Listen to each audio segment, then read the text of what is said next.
Another reporter wrote that, quote, "the rustle of political petticoats will set the scene." And another story said that Peterson had an endorsement from former President Eisenhower, quote, tucked firmly in her handbag. Peterson recalled that at the time, such comments didn't bother her much because there wasn't much she could do about them. But later in life, as her feminism matured, she recognized the kind of denigrating stereotypes on which they were based. I believe one reason why Peterson is not better known, particularly outside the state of Michigan, is that there were so few women journalists covering politics at the time.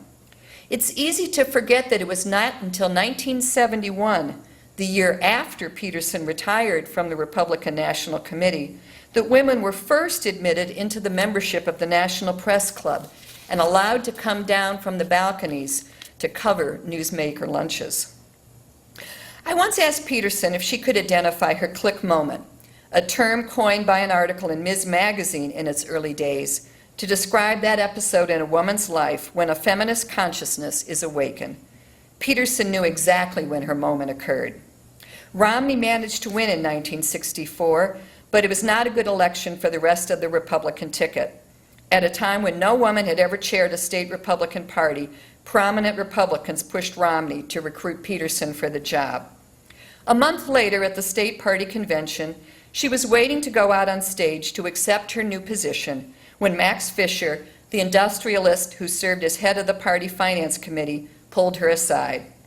He congratulated her on her new job and then said, "But of course we can't pay you what we paid Art Elliott," her predecessor.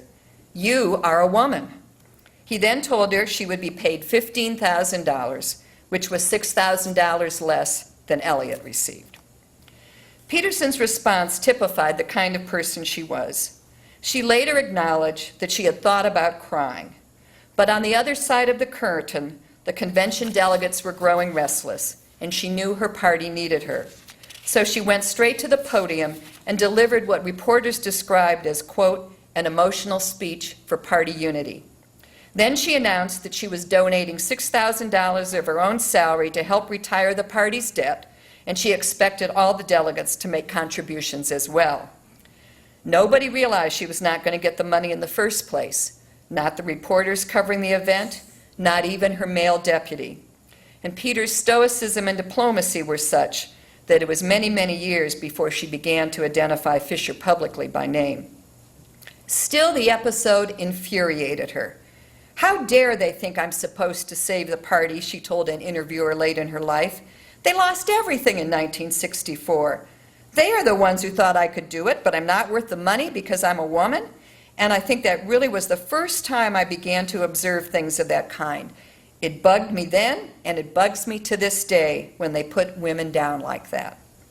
I'm sure that experience helped to drive her right into the early leadership of the National Women's Political Caucus, and 11 years later into the leadership of the fight for the Equal Rights Amendment. Peterson came to realize that she herself had experienced sex discrimination in a very profound way. Early in her political career, Peterson observed that women were happy to perform the kind of mundane, detail-oriented political chores that she felt men were unwilling to do. But by 1972, the year after the founding of the National Women's Political Caucus, Peterson felt women's attitudes were changing. In an article she wrote for the magazine of the American Association of Political Consultants, she said, "We are through. Through with stuffing envelopes, ringing doorbells, answering phones, baking cakes, licking labels, through with all the work a male will dare not touch, through with the gopher chores in politics." This will and has come as quite a shock for many candidates and their managers.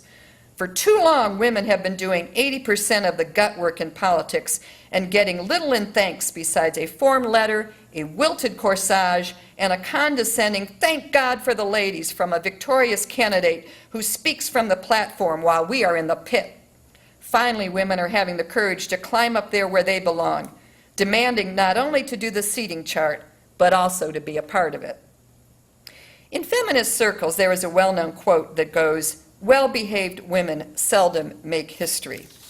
I think that for most of her life, Elly Peterson was exceedingly well-behaved, or at least in her public pronouncements. That's what was expected of women of her generation. Her personal papers reflect that as the women's movement began to make headlines in the late 1960s and early 1970s, she was turned off by the tactics of the more militant members. But when she got to know the women on a more personal level, she developed a greater understanding of them as people and appreciated the experiences they had shared as women.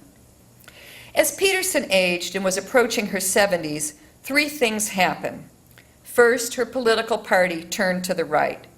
From her days in the Michigan Republican Party, she had argued that the only way her party could win was to seek to include as many voters as possible, including blacks and women.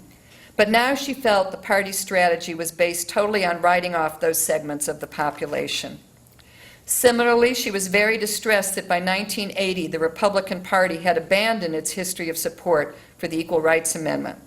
I found that today many persons are surprised to learn that throughout most of the 20th century, the Republican Party had supported the ERA more strongly than the Democrats had, because the Democrats were concerned about the amendment's potential impact on workplace protection laws.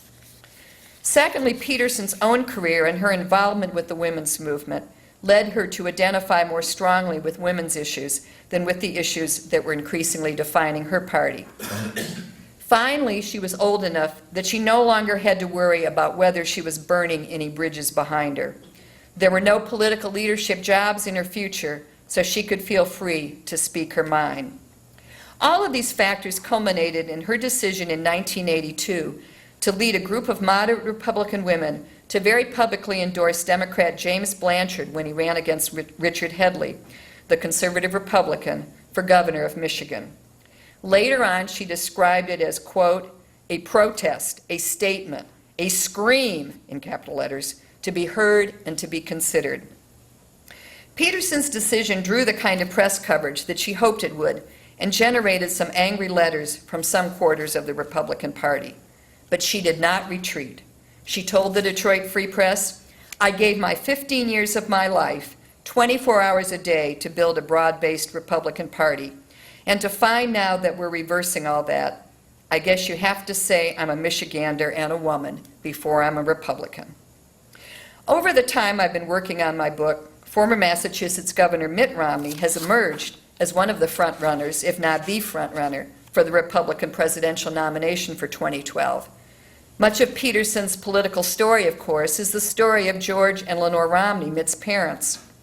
One of the things I found most poignant in her life was how she and the Romneys struggled to preserve their long friendship as their political views diverged in the late 1970s over the women's movement and the Mormon Church as they fought over issues such as ratification of the ERA. Many commentators have written about George Romney's own failed presidential campaign when they have explored Mitt Romney's background. But I've seen virtually no mention of the fact that his mother also sought statewide office, running against Phil Hart for the U.S. Senate seat from Michigan 6 years after Elly Peterson did. Having had two parents who ran for statewide office is a distinction that I believe candidate Mitt Romney and his brother Scott may share only with the Carnahans of Missouri. George Romney first came on the political scene after Elly Peterson had gone to work for the Michigan Republican Party. She recalled that she first met him during ConCon, the Michigan Constitutional Convention that marked its 50th anniversary this year.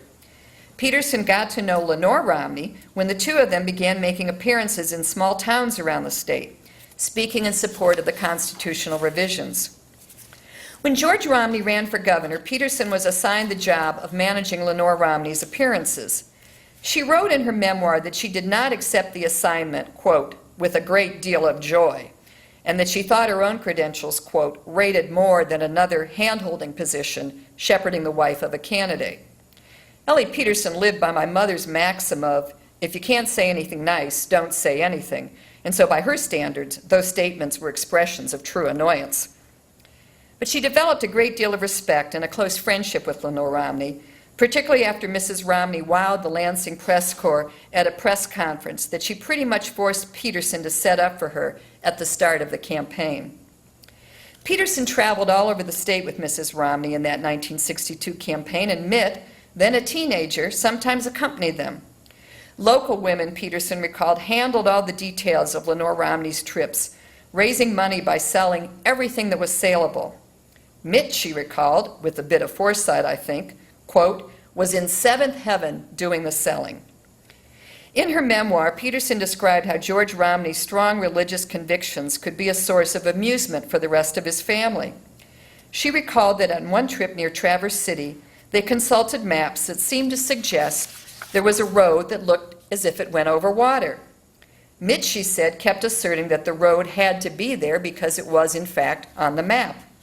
Finally, his mother said in exasperation, "Oh, Mitt, you know good and well a road will not go over water unless there is a bridge."